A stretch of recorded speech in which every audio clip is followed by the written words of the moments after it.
ay buksan po natin sa Luke. Amen? So, open our Bible, the book of Luke.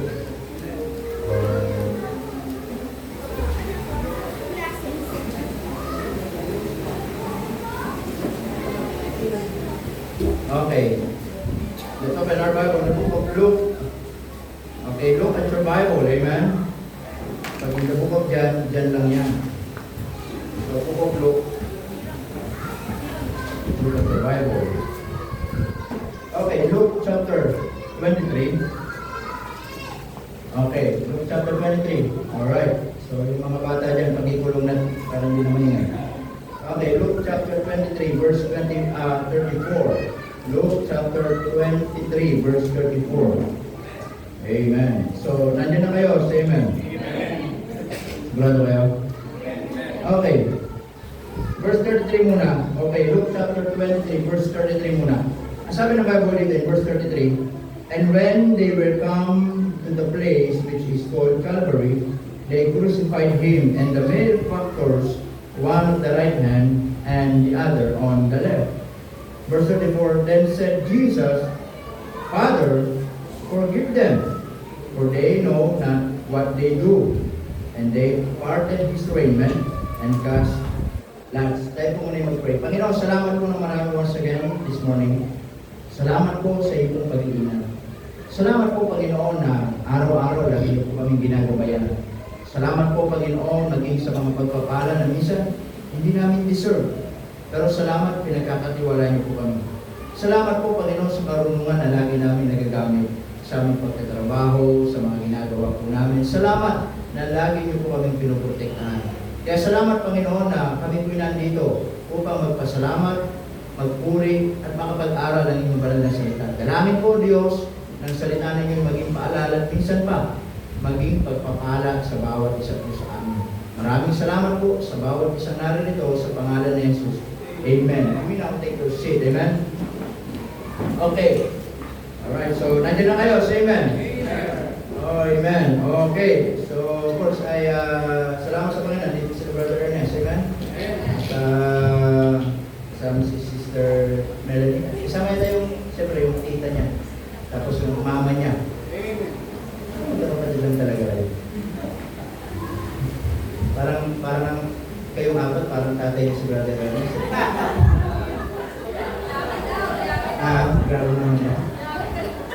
Kaysa na siya magpait, namimis namin kayo. At salamat po sa Panginoon. Salamat kay Brother Ernest na isang tawag lang ay pinalitan ko kayo yung ilaw natin. Amen. Sabi ko, Brad, yung ilaw nyo nilagay, kundi na. Pakipalit. Sabi ko, yung puti. Salamat, nandiyan ka kayo gagawa. Amen. Salamat sa Panginoon. At sa iyo, tama sa ating mission conference ay mas maliwanag. Amen. So, but anyway, pagpalain tayo ng Panginoon. Amen. And sa mga nandito mga kapatid. At sa Sister Nancy nandito. Pero next week ata, uwi kayo ba? Hindi naman kayo magpipinitensya. Hindi naman. Kasi doon sa lugar kasi namin, doon talaga yung ginagawa yung mga tawag namin sa ribat-bat. Hindi ko lang alam ko sa Pangasinan meron din yun. Tama? Pero sa pinaka-sentro kasi yung Tarlac at Pampanga. Yung nagsasalibat-bat. Yung ang ayos-ayos ng likod, sinusugatan. Yung ang sakit na nga, kinakambas pa. Diba? Tapos ay, dito, tinatalian yung sarili. Sino tinatali yung sarili dito? Dapat sarili na lang. Tama? Tapos nakatakip yung mukha. So, ang tawag namin sa mga nagpipinitensya, mga nagsasalibat-bat. And then sa Pampanga, yung ginagawa yung mga talaga nagpapapako sa cruise, ginagawa ng mga tourist spot na din. But anyway, ay hindi kasi nila naiintindihan. Amen? Ganun naman lahat. Alam nyo, kahit ako naman, sabi nga, hindi ko rin naman na alam kung ano ibig sabihin. Basta, nung ako high school pa lang, nagagaling na ako. Pero yung nagbubur lang ng cruise, pero trip-trip lang namin. Trip-trip lang. Tapos, di namin ginagawa ng araw kasi mainit kasi dapat walang kinelas. Ang init kaya, gabi namin ginagawa. Parang trip-trip lang. Pero yung mga, yung kapatid ko, yung mga tito, tatay ko, nagaganon talaga sila. At sabi ko nga sa tatay ko, huwag ka na magganyan, bigyan na lang kita ng 1,000. Sabi niya, sige, 5 araw ko magaganon kasi, tsaka mag-uubot ng cross. Hindi limang libo. Sige siya, pag ganyan ka na lang. So, amen? Pero salamat sa Panginoon. Of course, salamat po sa Diyos. Wala naman yata akong nakikita may dalang palaspas dito. Ha? Kung may dala kayo, babas-basan niya. Ha? Pero kung may dala, yampas ko sa inyo. Amen? At ngayon kasi yung ang tawag dito, yung araw ng ang tawag dito, preparation ng Panginoon ay huli, mamamatay. Tama? At mamamatay na ng Biyernes. Tama? At kaya, pagdating ng mga huli na yan, Pwede Santo, Biyernes Santo, Sabado de Gloria, bawal kumain ng baboy. O, siguro na magmamahal ang manok. Bawal kumain kasi ng baboy. Pangalawa, bawal maligo. Tapos, bawal masugatan yung mga araw ng huli kasi matagal daw kumain. O, tama ba? Yung mga pamahiin eh. Ang bira eh. Sabi ko nga naman, bawal masugatan eh. Yung mga nagagano, nagpapasugat. Kinabukasan mga araw-araw, magaling na. Oo. Nakakatawa talaga. But anyway, ay yun po mga ko rin. At salamat sa Panginoon at nakakilala tayo sa Panginoon. Amen? At tawag dito, at kung hindi pa tayo nakakilala sa Panginoon, baka ganun pa rin ginagawa natin. Tama? Malam nyo, pwede natin subukan. Subukan mo mga hero. Kasi dadapa kasi yun, tapos papaluin. Ang usually pinapalo, yung mga saka na saging, kaya yung mga ulit ito, yung saka na saging, mabenta po yan sa amin, pinibili po yan. Oo, binibenta din yan. Eh, pag ikaw, hindi yung sanga, yung puno ng saging. Amen? Alam ko nga yung kanta ng pag mga pasyon eh. Alam mo ba, Sister Nancy? Yung pasyon, tawag na, saktulan mo nga ako. Ha?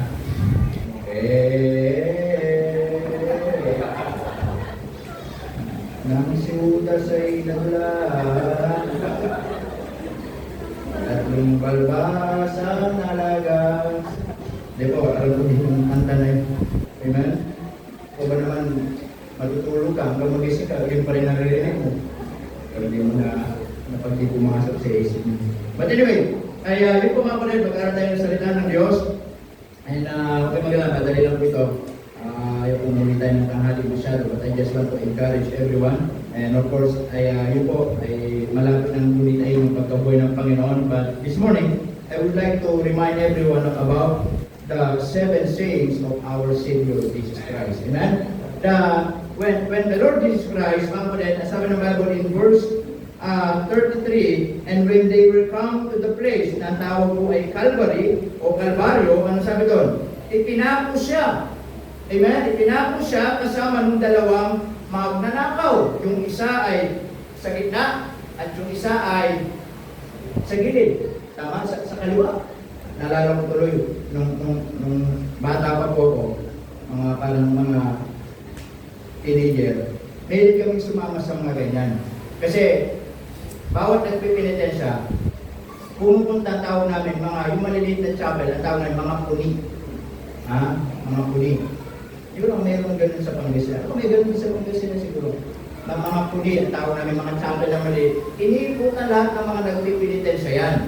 And then, bawat nagpipinitensya, may mga kasama yan. Di ba? Parang si Jesus, di ba? May mga kasama. Kaya yung ginagawa nila, mayroong mga tagapalo, mayroong tagahawak ng tubig, kasi yung sinasaw-saw yung tawag ito yung ano ba, yung mga nagaganon. Kailangan lang isaw-saw para pag ginampas, magbabasa-basa kasi pag hindi na yun, matuto yung sobrang init. Kailangan lang ang pasin. Yung masarap ganun tinutuan. Tama? So ganon. And then, isang araw, gabi, pupunta kami sa isang ganun po, yung kasama namin, yung matanda sa amin nagaganon.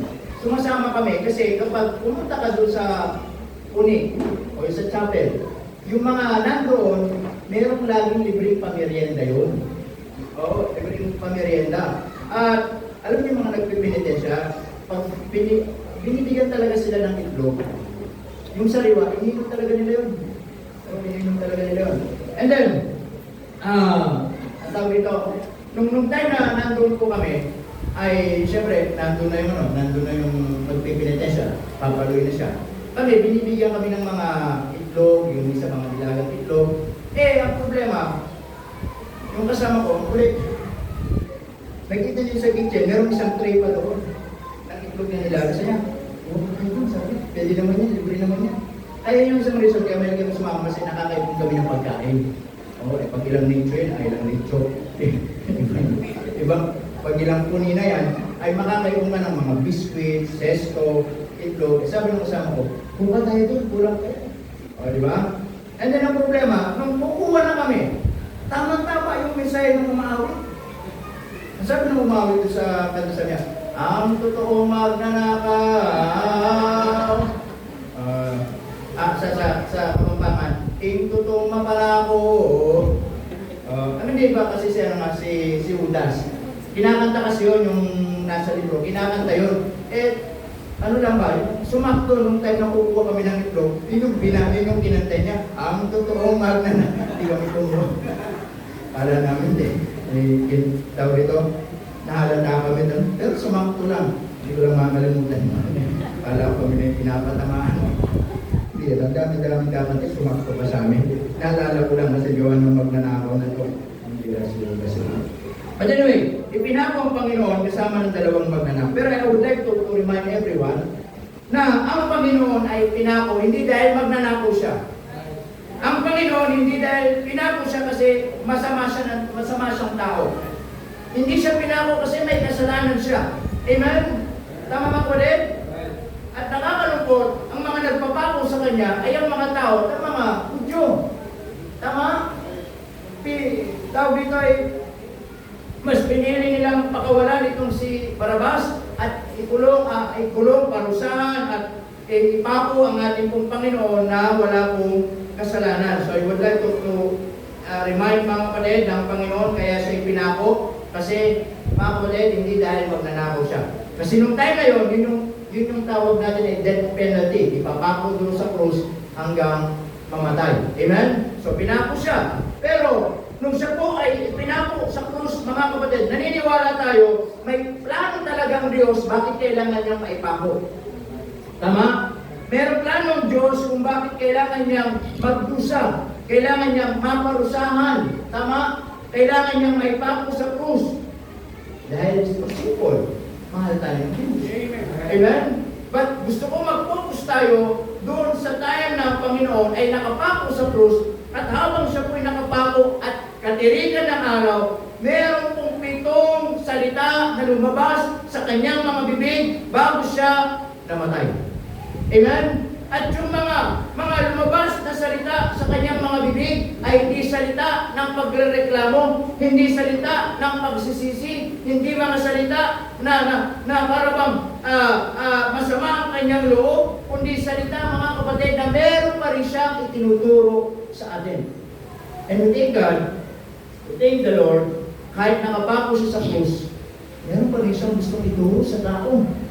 Amen? Mula doon sa sabsaban, ipinako sa krus ng Kalbaryo, nakapako siya, mga kapatid. Bawat lumalabas sa bibig niya, merong mensahe. Tama mga kapatid? At yun yung pag-aaralan natin, bibilisan lang po natin mga kapatid, para ano lang po natin, amen? At yung tawag na dito, yung 7 sayings ng ating pong Panginoon, amen? So sa iba ay ang tawag dito ay sinisiris sila, pero this morning gusto minsana na lang para magkaroon tayo ng tawag dito, wisdom kung ano yung mga aral na tinuturo ng Panginoon. Ang unang salita na sinabi ng Panginoon doon sa Luke chapter 23 verse 34. Luke chapter 23 verse 34. Nasabi ng Panginoon dyan, then said Jesus, anong sabi niya? Father, forgive them, for they know not what they do. Amen? Yun yung unang lumabas sa bibig ng Panginoon. And could you imagine, mga kapatid, yung unang lumabas sa bibig ng Panginoon, it is a word of forgiveness. Tama? Ito ay salitang pagpapatawad. At sabi ng Bible, mga kapatid, panalangin niya sa kanyang ama, Ama, patawarin mo sila. Sino yung sila? Yun yung mga tao Kanya, yun yung mga taong nagpako sa Kanya, yun yung mga taong nanakit sa Kanya, and yet, asabi ng Panginoon, Ama, patawarin mo sila. Amen mga kapatid? Minsan ang hirap magpatawad pag may tao na kasakit sa atin. Tama? Minsan ang hirap magpatawad kapag may mga taong mga kapatid ay nakagawa ng hindi maganda sa atin. And in fact, when Jesus, mga kapatid, started His ministry, yun po yung isang mahalaga na lagi niyang tinuturo sa mga tao. It's about forgiveness. Amen? Kaya napakahalaga ng salitang pagpapatawad. Tama po ba? Kaya nga mga kapatid, sabi ng Panginoon, amen? Sabi ng Panginoon mga kapatid, doon sa kanyang mga alagad, amen? Sabi ni Jesus, sabi niya, sabi ng Panginoon, hanggang kailan kami magpapatawad?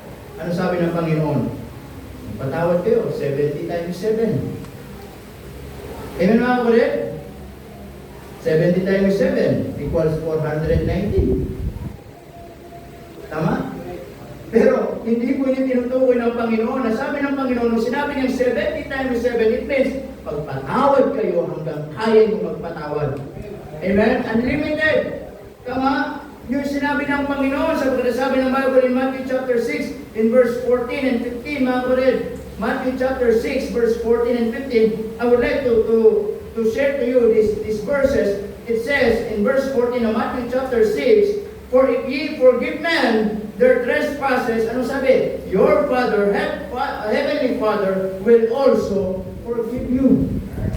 Pag marunong ka magpatawad, patatawarin ka din ng Ama. In verse 15, But if ye forgive not men their trespasses, neither will your Father forgive your trespasses. Amen? Kasi napakahalaga ng pagpapatawad. Kaya sabi ng Panginoon, una pong kanyang itinuro, unang salitang lumabas sa kanyang bibig ay salitang pagpapatawad. Amen mga kapatid? At alam nyo, yun po sana yung maging malinaw po sa atin, mga kapatid, na ang pagpapatawad ay maging bahagi ng ating pong buhay. Yes, we are not perfect. Amen? Tama? Marahil mayroong mga tao magsasabi, mga kapatid, na marahil sasabihin nila sa sarili nila, hanggang kailan ako magpapatawad? Tama? Tama ba yung kasabihan na sasabihin natin, 1 is enough and 2 is too much? Amen po mga kapatid? And so sometimes, when it comes to forgiveness, tayo pong mga tao, madalas, mga kapatid, nahihirapan tayo. It is not because, mga kapatid, may problema dun sa pagpapatawad, pero ang minsan, nahihirapan tayo magpatawad kasi kinukulong natin yung mga bagay na mabibigat sa puso natin. Amen? Sometimes, we are bitter. At minimintin natin yung pakiramdam na lagi tayong galit sa puso natin. Tama? Kaya minsan, makita nyo, 30 anyos pa lang, mukhang matanda na. Bakit? Okay. Tama nga po rin? Oh. Amen. Gusto siya sa brotherson. Pag nagsama kayo, sabi, para lang kayo. Pagkaraan ka lang sila magtanay. Anong sabi nun? Di ako. Anong sabi nun? Tama? Pero minsan, yun yung reason mga kapatid. Amen? Kinukulong natin yung mga bagay sa puso natin. Yung galit, yung inggit, yung sama ng loob, yung bitterness, ayaw natin pakawalan, kaya ayaw natin magpatawad. But why don't you try na maging open yung puso natin at pamuhay yung pagpapatawad, palayain yung galit, palayain yung sama ng loob. Makita mo, matututunan mong magpatawad. At yun yung tinuturo ng Panginoon lagi sa atin. Amen? When He was on the cross of Calvary, sabi niya dun sa mga tao, hindi niya sinabing, Ama, patayin mo sila. Ama, parusahan mo sila. Ama, bahala ka na sa kanila. Pero salamat, yung unang lumabas sa bibig niya, it is a word of forgiveness. Amen? Sila yung nagpako, sila yung nagpahirap, sila yung nagparusa sa Panginoon. Amen mga kapatid, pero sabi ng Panginoon sa kanyang ama-ama, patawarin mo sila. Amen? Isn't wonderful mga kapatid na gano'n ang Panginoon sa buhay po natin? Amen? At tinuturo niya yung pagpapatawad mga kapatid. Na ibig kong sabihin, all of us, we should learn how to forgive. Amen? That all of us, we are not perfect. All of us, we are all sinners, saved by the grace of God. Amen? Kaya sana bilang mananampalataya, isa sa turo ng Panginoon sa atin, ito ay pagpapatawad. Na matutunan natin ang salita forgiveness. Amen? Pagpapatawad, yun yung isang mahalagang at unang lumabas sa bibig ng ating pong Panginoon. Amen mga kapatid? Number 2, not only forgiveness, but also in Luke chapter 22, in verse 43, Luke chapter 23, verse 43. Okay, ito yung pangalawang salita ng Panginoon. In verse 43.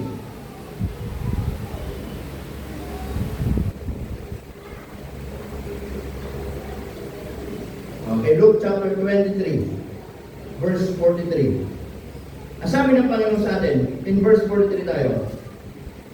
Yung pangalawang sabi niya po mga kapatid. And Jesus said unto him, ano sabi niya? Verily, I say unto thee,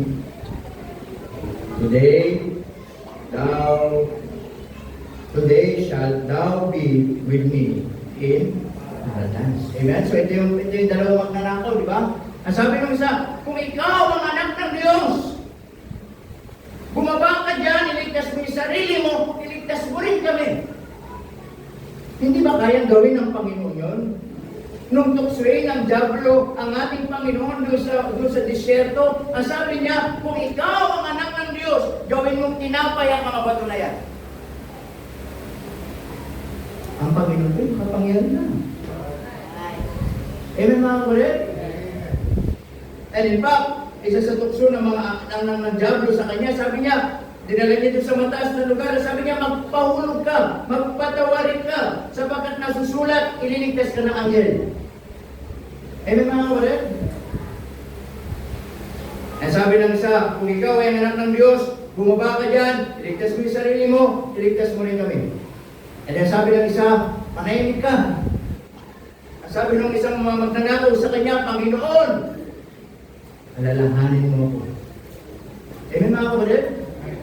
At sabi ng Panginoon, ngayon din, kakasamahin kita. Amen? Not only it is a word of forgiveness, but also it is a word of salvation. Tama? Kaya nga, doon pa lang sa krus ng Kalbaryo mga kapatid, nagpapatunay, nagpapatibay na yung kaligtasan hindi sa pamamagitan ng mabuting gawa. Bakit? Magnanakaw nga siya. Hindi sa pamamagitan ng bautismo. Bakit? Hindi nga nabautismoan yun eh. Hindi sa pamamagitan ng reliyon. Hindi nga nagsisimba yung mga yun eh. Pero pinangakuan siya ng Diyos. Ang sabi niya, ngayon din, kakasamahin kita. Amen. Tama? Kaya nga po, gusto kong maintindihan natin, yung pangalawang sinabi ng Panginoon, ito yung pananalita ng kaligtasan ng tao. Na ang bawat tao tatawag sa pangalan ng Panginoon. Sasampalataya sa pangalan ng Panginoon ay merong tiyak na makakamtan ng kaligtasan. Amen mga kapatid? And that salvation is complete, and that salvation is clear, and that salvation is correct. Hindi nagkamali ang Panginoon mga kapatid. Maraming mga tao binabago para ng kaligtasan. Amen mga kapatid? Sila, bahala sila. Pero tayo mga Baptist, isang kaligtasan natin, ang Panginoon. Walang kaligtasan sa Baptist, walang kaligtasan sa pastor ng Baptist. Ang kaligtasan, yung tinuturo ng Baptist ng Biblia, ano yun? Si Kristo ang daan, katotohanan, at ang buhay. Amen. Amen mga kapatid? Bakit? Tinuturo ng Bible eh. Hindi natin babaguhin ang paraan ng kaligtasan. Amen mga kapatid? Kaya like sinasabi, especially to our next generation someday, mga kapatid, tatanda kami, matitigok na kami, kayo magpapatuloy, ipangaral nyo pa rin dito yung simpleng paraan ng kaligtasan na si Kristo lamang, wala nang iba. Tama? Pag ginawa nyo, tinulog rin ko kayo. Papakita ko sa inyo mga konsensya at panaginip. Amen? Sasakalin po sa Aaron pagdating. And sabi ng Bible, it is a word of salvation. Amen? And not only forgiveness, but also the next is salvation. Nung pinatawag tayo ng Diyos, binigyan tayo ng pagkakataong maligtas. Hindi ito yung kaligtasan, mga kapatid, na pang-physical. Amen? Tama? Could you imagine? Nakapako sila sa krus. Anong magagawa nila para maligtas physically? Wala. Naghihintay na lamang sila ng oras na sila ipapatayin. In fact, dumating yung time na hindi pa sila patay. Kaya lang, kailangan na nilang mamatay kasi magkakaroon ng Paskwa itong mga Hudyo at dapat malinis, walang nakapako doon. Kaya nung ginawa nila, pinatay na nila. Amen mga kapatid? And one of the things na kailangan nilang gawin, pagpapaluin yung mga tuhod ba? Tuhod. Bakit? Kasi doon sila nakakakuha ng lakas. Kaya yung binabali mga buto sa tuhod, lahat ng pwersa ng katawan nila, bibigat, madali silang mamatay. Pero tanging ang Panginoon lang ang hindi nila nabalian ng buto. Tama mga kapatid? Kasi naka-prophecy sa Bible, mga kapatid, siya yung huling tupa na iaalay. In the Old Testament, nag-aalay sila ng tupa, and then kailangan yung tupa, walang kapintasan, walang sugat, o talito, hindi babaliin yung buto. Pero ang Panginoon, siya lang yung nangyaring gano'n. Kaya sabi niya, patay na yan. Yung isa, sinigurado, tinusok pa sa tagiliran. Eh, buti na lang, tinusok. Bakit? Abay, naligtas. At napatunayan, patay na talaga. Amen, mga kapatid? So it is a word of salvation. Number 3. Not only a word of salvation, but also it is a word of relationship. Alam niyo, napakaganda ng mga tinuturo ng Panginoon kahit nakapako siya sa krus. Kahit hirap na hirap siya, kahit sobrang init, kahit pinagtatawanan siya ng mga tao, kahit pinuputsa siya, kahit inindi na siya ng mamatay, pero every single word, kapatid, na lumalabas sa kanyang mga bibig, ay mayroong aral na iniwan sa atin. Amen? In John chapter 19, verse 26 to 27, it is a word of relationship. Ang sabi ng Bible dyan, in John chapter 19, in verse 26,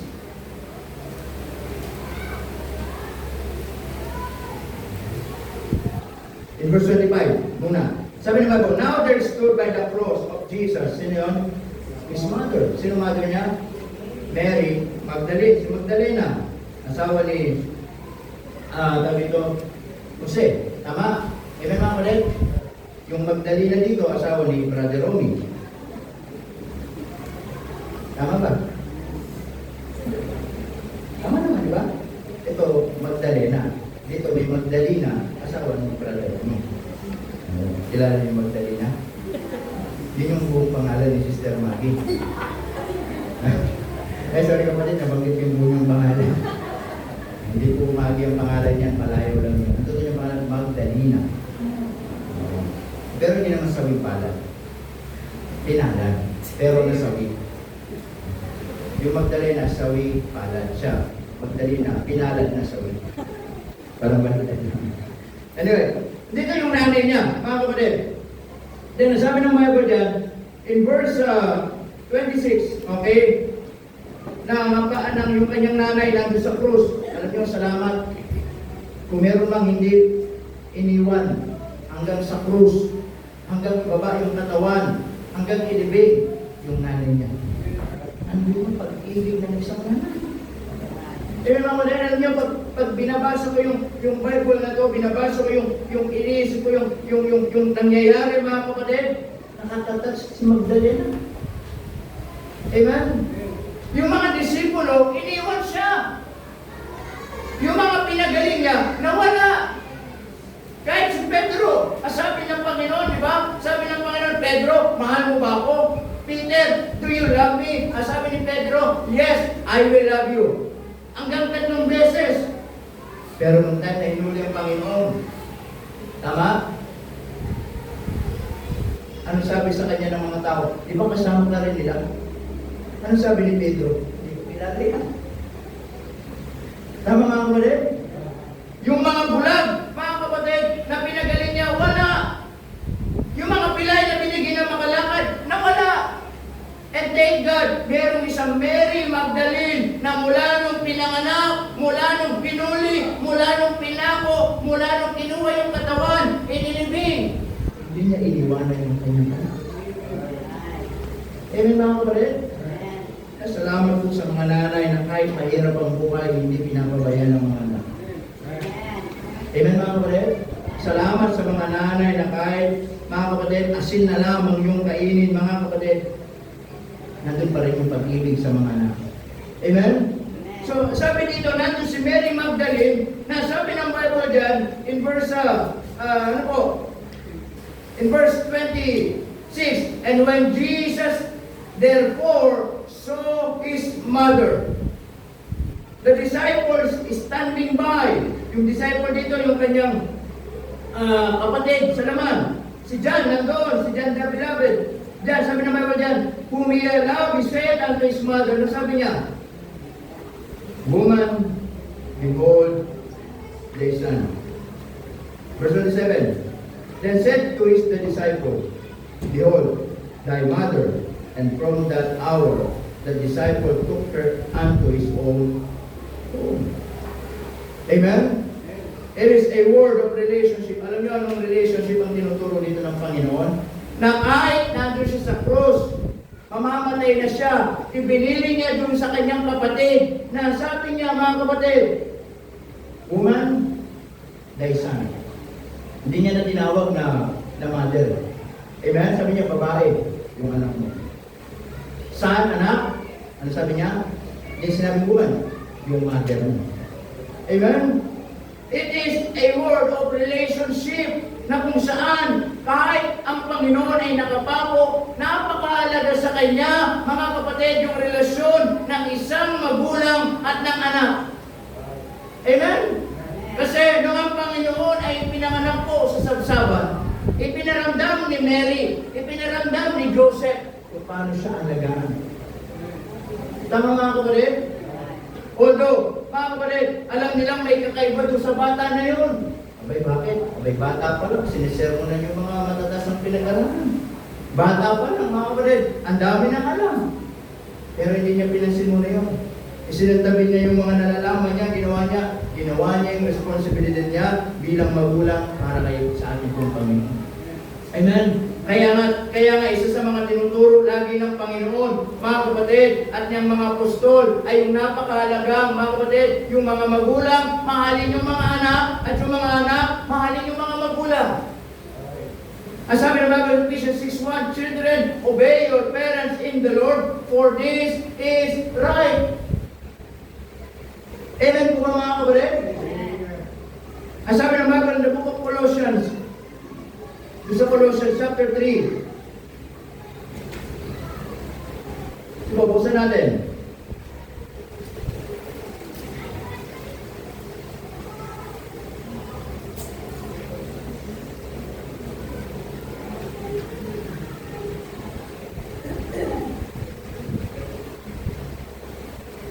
Okay, Colossians chapter 3 verse 20 o verse 18. Muna, masabi na Bible dyan, wives, submit yourselves unto your own husbands as it is fit in the Lord. Verse 19, husbands, love your wife. Amen. And look at the word, and be not bitter against them. Naintindihan mo rin? Ano sabi doon? Husbands, love your wives. May tinugsumpa. Ano sabi ni Apostol Pablo? And be not bitter against them. Kaya tayo, huwag daw tayo maging bitter. Amen? Tama? Kahit sa mga yan may toyo, huwag tayo maging bitter. Ha? Amen mga kapatid? Sabi ko lagi, di ba, yung mga nanay, may tatlong ugali. Una, tama sila lagi. Pangalawa, lagi silang tama. Pangatlo, pag mali yan, tatamaan ka. Ganun kasi. Amen? Kaya tingnan nyo, pag yung mga nanay, mga kapatid, pag masaya ang mga nanay, masaya ang buong bahay. Tama? Pero pag galit ang mga nanay, lahat nadadamay. Right? Bisa, parang gano'n ano. Yung tatay pag nagalit, okay. Pag nanay na nagalit, pati yung mga walang kamali-mali, nagdadamay. Talaga. Kaya ang sabi niya po, Sir Papa, husbands, love your wives and be not bitter against them. Amen mga kapatid? Kaya sabi doon sa verse 20, yun na sa verse 20. Okay? Sa verse 20. Alam nyo na ha? Tama? Oo. Sabi ko sa mga husbands, dapat alamin ninyo kung ano ibig sabihin ng ATM. ATM ba sa Brother Ernest? Alam niyo ba ibig sabihin ng ATM? Automatic Tomesis.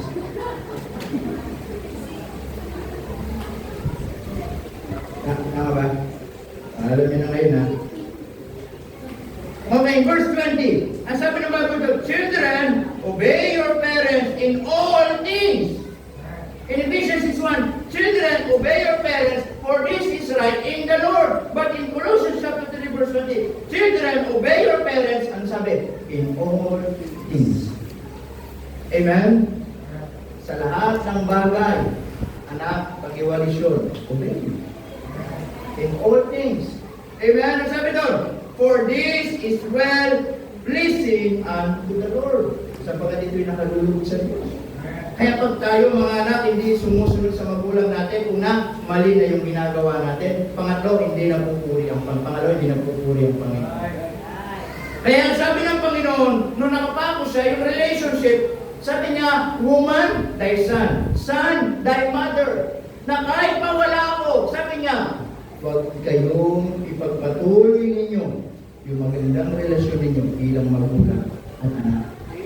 Amen? And not only that, in Matthew chapter 27, verse 46, number 4, it is a word of abandonment. It is a word of abandonment. Okay. Number 4. Matthew chapter 27, verse 46. Ito. Matthew chapter 27, verse 46. Andyan pa po kayo? Amen. Okay. In verse 26, ang sabi ng Bible mga kapatid, and as they were eating, tama? In Matthew chapter 27 pala. Okay, verse 46. Okay, sabi na in verse 46. And about the ninth hour, okay, ano sabi doon? Nung mag-aalas 3 na ng hapon, ano sabi? Jesus cried. Sumigaw siya with a loud voice, saying, Eli, Eli, lama sabachthani, that is to say, my God, why hast thou forsaken me? Amen mga kapatid? Nasabi, sumigaw ang ating Panginoon ng malakas. At sabi niya, Diyos ko, bakit mo ako pinabayaan? Bakit mo ako iniwan? Sabi ng Bible, in Psalms chapter 22 verse 1, okay, Old Testament tayo. Bakit kailangan, alam nyo, yung mga ibang mga words ng Panginoon na binabanggit niya in New Testament, kailangan niyang gawin yon kasi nakapractice yun in the Old Testament. Amen? Kaya hindi po yun dahil ginusto lang niya, aksidente yung nasabi niya, kasi nakapractice po. Amen? In Psalms chapter 22 verse 15, it says here, my strength is dried up like a pot. Sabi doon, dried up like a potsherd, and my tongue cleaved to my jaw. Ibig sabihin talagang hirap na siya. Sa sobrang init, ngalay na ngalay. Ang sabi doon, ano sabi niya? And thou hast brought me into the dust of death. Amen mga kapatid? And then, sabi ng Bible, mga kapatid, in Psalm 69 verse 21. Psalm 69 verse 21.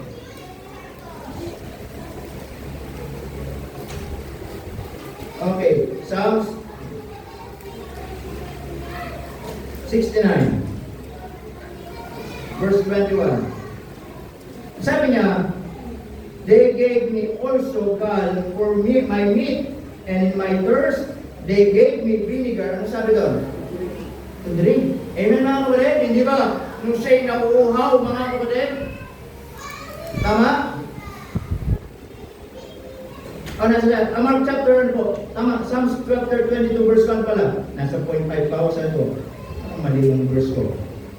Psalms chapter 22 verse 1. Yung verse ka na binabasa ko, nasa point number 5. Nasa number 4 pa lang pala tayo. Okay. It is a word of abandonment. Psalms 22:1.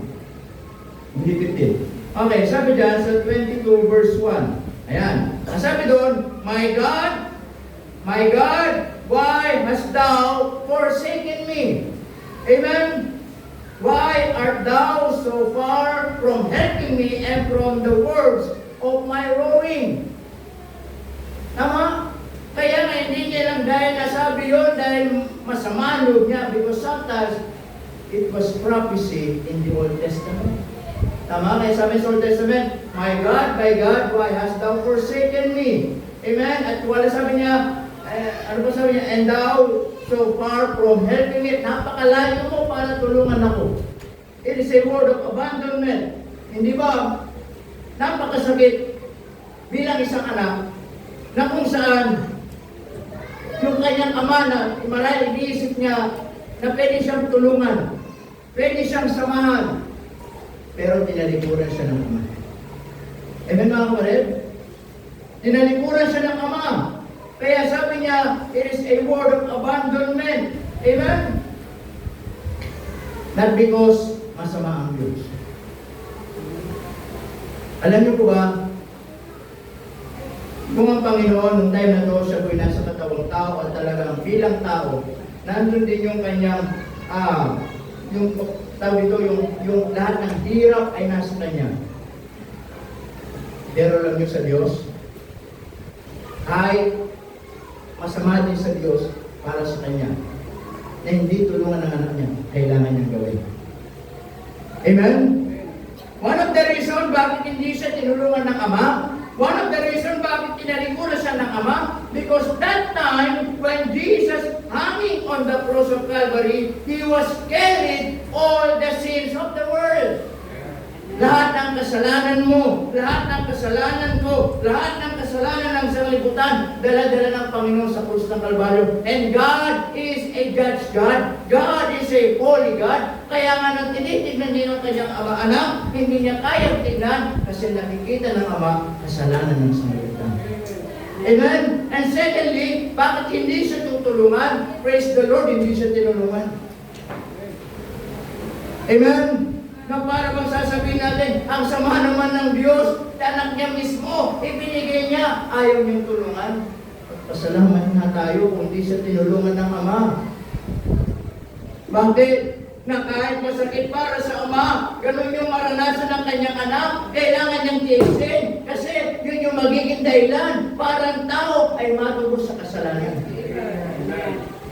Amen mga kapatid? Ang sabi ng Bible, ang kabayaran ng kasalanan ay kamatayan. At walang tao magsasabi, ako magbabayad ng aking kasalanan at mamamatay ako. Wala po mga kapatid. Kaya sabi ng Panginoon, siya nagbayad ng ating kasalanan. Amen? Kaya kahit sa ama, masakit din para sa kanya, pero kailangan niyang iwan yung kanyang anak, yung moment na yon, upang yung plano niya para sa kanyang anak ay matupad at mangyari. Eh bakit nga ba sinugo ng ama yung kanyang anak? Para magpakasaya? Hindi po. Para tapusin tayo sa pagkakasala. Kasi nakita ng Diyos, bago pa itong mundo ilikay, ang tao mahulog sa kasalanan at walang pwedeng magligtas kundi ang Panginoon lamang. Amen mga kapatid? Pasalamat tayo sa Ama, kahit masakit sa Kanya at masakit din sa anak, pero kailangan nilang tiisin ang bawat isa kasi alang-alang sa atin. Napakabuti ng Diyos at ang ating Panginoon. Alang-alang sa atin, kahit ang ama masakit, talikuran yung kanyang anak, at kahit sa anak masakit, na talikuran ng ama, pero tiniis nilang parehas kasi mahal tayo ng Panginoon. Amen mga kapatid? It is a word of abandonment. Number 5. There is a word of distress. That time when Jesus hanging on the cross, physically, body, stress ng Panginoon. Yung katawan niya, mga kapatid, nandun na sa panahon na talagang hinang-hina na. Yung kanyang dugo ay halos maubos na. Amen, mga kapatid? makikita ninyo, ang ating pong katawan, mga kapatid, ay limitado lang ang dugo na meron sa atin. Kaya nung tinusok yung kanyang tagiliran, halos wala nang dugong lumabas. Tama? Halos na nag-spring ay tubig. Bakit? Mula nung sinaktan pa lang siya, may sinong di mauusan ng dugo. Tama? Tinanggalan siya ng damit, pinag-ampas sa likod, sinuto ng koronang tinit, pinagsisipa, pinagsusuntok, at itinali, pinag-ampas doon sa likod. Abay, sino bang di mauusan ng dugo? At hindi pa pala natatapos doon, habang nagbubuhat ng krus, yung mga sugat niyo. At pagkatapos ipinako pa sa krus, sabi, sino ba naman hindi maubusan ng dugo? Amen, mga kapatid? Kaya physically, yung kanyang katawan, distress na distress. And sabi niya, I curse. And one of the, also, sabi ng Bible in John chapter 19 verse 28. John chapter 19 verse 28. Okay, it is a word of distress. John chapter 19 verse 28. Okay, sabi ng Bible dito, mga kapatid, in verse 28, after this, ito yung kanyang panglimang sinabi, Jesus knowing that all things were now what? Accomplished. Nung alam na ng Panginoon, tingnan nyo, alam ng Panginoon. Kaya nga, di ba, ano sabi doon?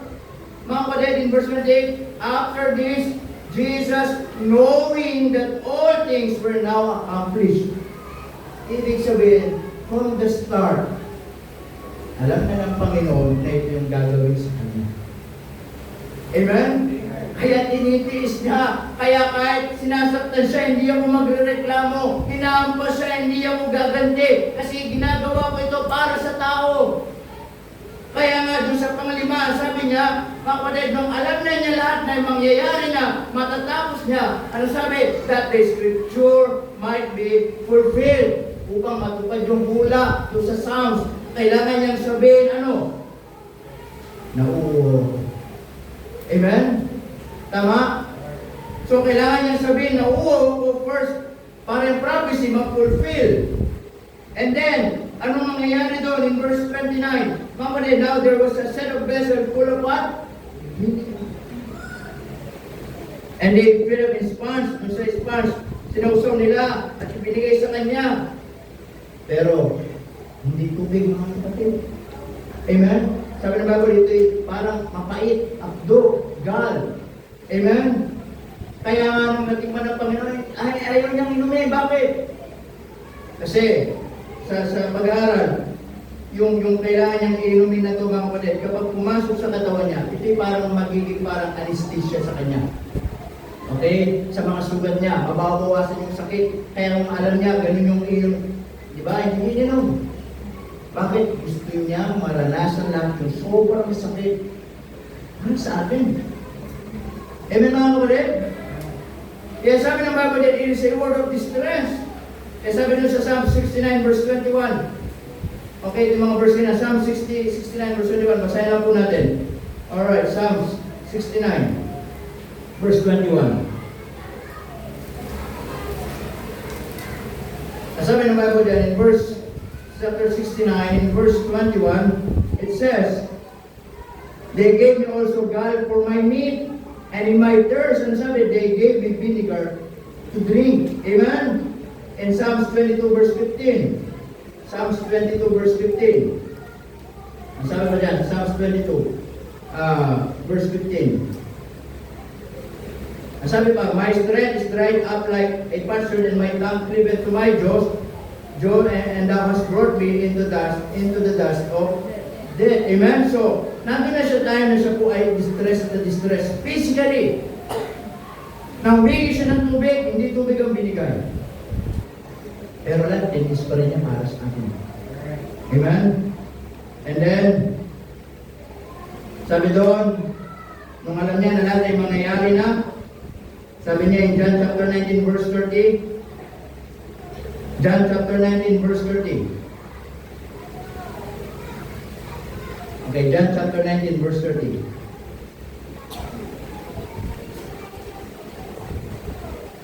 It says, when Jesus therefore had received the vinegar.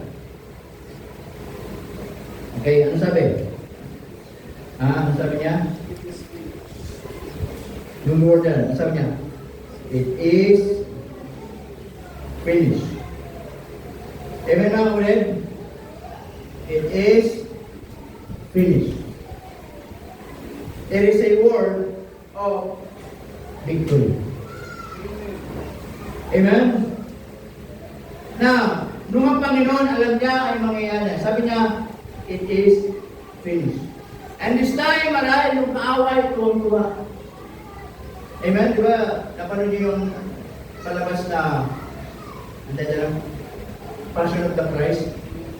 Nung ang time ng Panginoon ay mamamatay na sa krus, nandun yung demonyo. Ha? Ano ang mga niyaro mo? Hindi naman. Pogi ka. Okay? Tuwang-tuwa siya kasi ang Panginoon mamamatay na. At nung sabi niya, it is finished, ang saya-saya ng kaaway, sabi niya, nagtagumpay ako. Alam niya lang yun. Pero tunay na nagtagumpay, nung Panginoon ay namatay sa krus, tayo. Amen mga kapatid? Ang tunay na nagtagumpay, tayong mga tao. Amen? Hindi ang kaaway nagtagumpay. Akala niya nagtagumpay siya kasi namatay ang Panginoon. Pero totoo, tayo nagtagumpay kasi nangyari yung plano ng Ama sa kanyang anak. At yung kanyang plano ng Ama sa kanyang anak ay para sa atin. Amen? In the Greek word, mga kapatid, it means tetelestai. It means finish, victory, triumph. Amen? It is finished. A plan was fulfilled. Nangyari yung plano ng Ama. Walang nakapigil. Tama mga kapatid? Walang anghel na tumulong. Na pwede naman tumulong yung mga anghel. Pero hindi pinayagan ng Ama na tulungan ng mga anghel yung kanyang anak. Kahit nga siya, tinis niya, talikuran ng kanyang anak para ma-fulfill yung plano niya sa kanyang anak. It is finished because a salvation was made possible. Tama? Na yung kanyang kamatayan, ang kaligtasan ay naging posible ngayon sa atin. Bakit? May nagbayad na ng ating kasalanan. Amen? It is finished. It is a love that's shown by the Lord Jesus Christ. He had taken our place. He had offered Himself fully to God as a sacrifice on behalf of humanity. Amen mga kapatid? Kaya nga, nung ang Panginoon ay namatay sa krus ng Kalbaryo, mga kapatid, yung templo, merong veil sa gitna, at yung veil na yun, mga kapatid, ay nahati sa gitna. And it is symbolized ng that time when Jesus died on the cross, na ang tao hindi na kailangan pumasok sa templo, hihingi ng tawad doon sa namumuno at hihingi ng tawad sa Diyos. It means, ang tao ngayon, hindi na din magsasakripisyo sa templo. Ang tao ngayon, para maligtas, pwede na tumawag sa Panginoon. Hindi na. Ano pala na mga kapatid? Hindi na kailangan pumasok ng tao sa templo, magdala ng alay, magdala ng sacrifice, mag-alay ng tupa. Hindi na kailangan pumasok ng mga tao doon sa templo, magsabi ng kanilang mga kasalanan, at doon sa priest ay pupunta doon sa Holy of Holies, at na kung saan sasabihin niya yung mga kasalanan ng tao at mag-aalay ng tupa. And one of the symbol na ang Diyos ay pinatawad ng kasalanan ng mga tao temporarily, ay merong malaking ulap na nandun sa templo na tawag natin ay glory of God. Yung po yung symbolize. Pero ngayon, ang tao, dahil nasira na yung veil ng curtain, hindi na kailangan tumawag ang tao sa pari.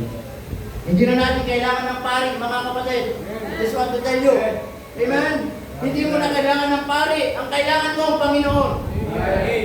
Gusto mo maligtas, hindi mo kailangan ng pari. Tumawag ka sa Panginoon. Gusto mo mag-confess, hindi mo kailangan ng pari. Mag-confess ka sa Panginoon. Amen. Bakit? Yun yung ginawa ng Panginoon. We can talk to God directly. We can come to God directly. Amen mga kapatid? At hindi na natin kailangan mag-alay ng tupa sa panahon ngayon because the last and only, mga kapatid, ship na nag-alay ng kanyang sarili ay ang Panginoon. Amen? It is finished. And salamat mga kapatid. He sacrificed. He offered Himself fully to God bilang sakripisyo para sa lahat ng tao. Amen? And not only that, lastly, in Luke chapter 23, verse 46, Luke chapter 23, verse 46. Luke chapter 23, verse 46.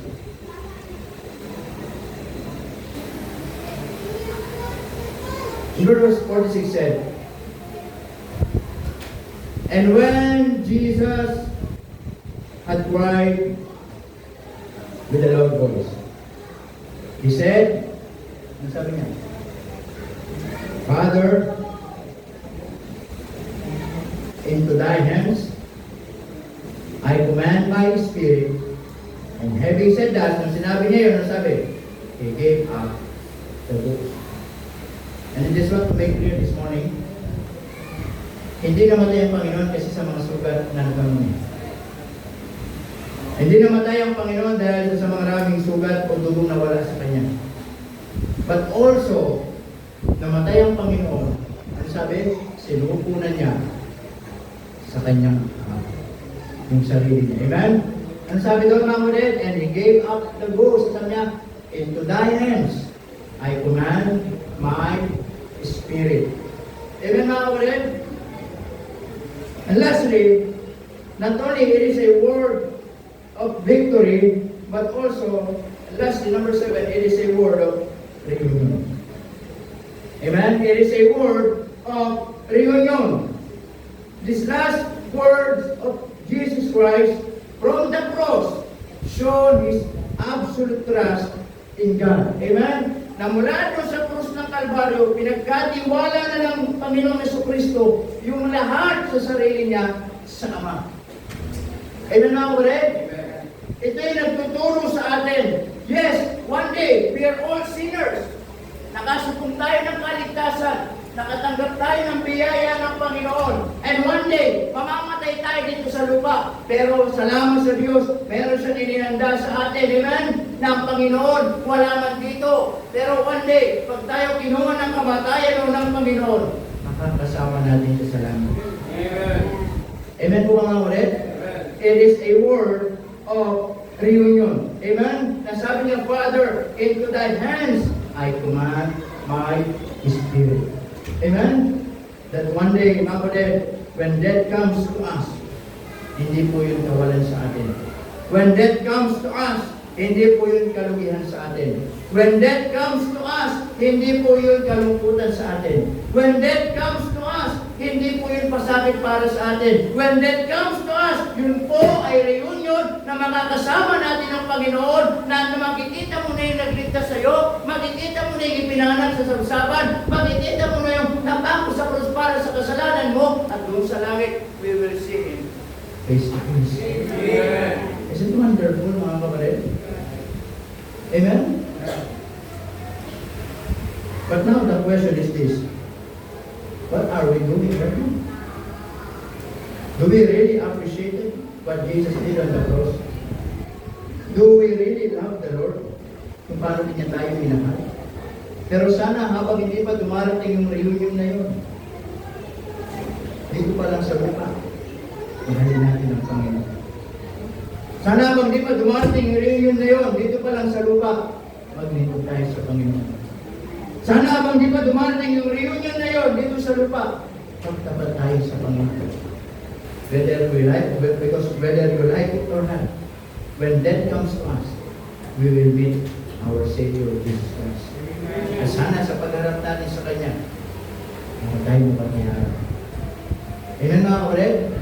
Kaya sana po may umaga, pinapag-aralan natin, ay naging paalala lang sa atin, na every single word na lumalabas sa bibig ng Panginoon while He was in the cross of Calvary, ay nagiging aral sa bawat isa sa atin. Amen? That is the 7 sayings of the Savior, Jesus Christ. Tayo mong lahat ay tumayo at tayo manalangin sa Panginoon ngayong umaga. Let's pray. Panginoon, maraming pong salamat ngayong umaga sa paalala niyo sa amin. Salamat, Panginoon, that while you are on the cross of Calvary, you show to us, Panginoon, kung gaano pa rin kami kamahal. Na kahit hirap na kayo, Panginoon, nandyan pa din kayo. Na kahit masakit na ang inyong mga katawan, puro sugat, puro dugo, kami pa rin ang iniisip ninyo. Salamat po sa mga 7 wika na winika ninyo habang kayo nakapako. Na ito'y mga winika ninyo na mayroong mga aral para po sa amin. Kaya Panginoon, dalangin ko po na itong mga wikang ito ay maging kalakasan, paalala at lalo namin kayo mahalin sa lahat ng sakripisyo ninyo para po sa amin. Ang ating mga ulo nakatungog, mga mata nakapigil. Marahil ang Panginoon ay nangusap sa atin, and maybe you wanna thank the Lord for what He has done for you. Maraming mong pasalamatan ng Diyos sa lahat ng ginawa niyang sakripisyo para sa iyo. Could you imagine? Sabi niya sa mga tao, Father, forgive them. Na itong mga tao ito hindi mabubuti. Na itong mga tao ito yung dahilan kung bakit naparusahan siya. Ito yung mga tao ito yung dahilan bakit napako siya sa krus. Ito yung mga tao yung dahilan bakit napahirapan siya. And yet, sabi ng Panginoon, Father, forgive them. They don't know what they do. The great love of our Lord Jesus Christ, masama. At pinapakita niya kahit gaano kasama ang tao, bigyan mo sila ng pagkakataon. Kahit gaano sila kasama, mahalin mo sila. Kahit gaano sila kasama, magpatawad ka. That is what exactly Jesus did want to teach us.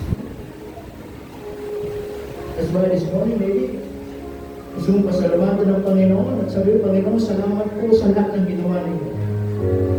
Salamat po, Panginoon,